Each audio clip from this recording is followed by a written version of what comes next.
दोस्तों नमस्कार। दोस्तों ठंड का मौसम है और मेरे बेटे खा रहे हैं माल्टे और ये ऋतिक और रितांशु।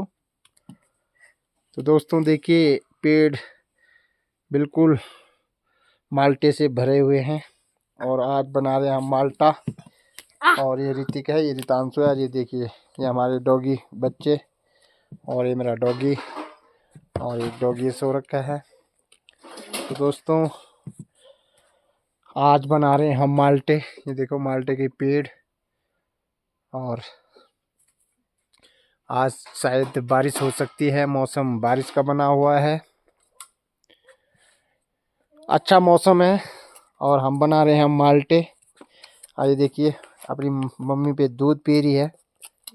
ये देखिए आप, अकेली रह गई है, 8 थे अब अकेली रह गई है और ये है माल्टे।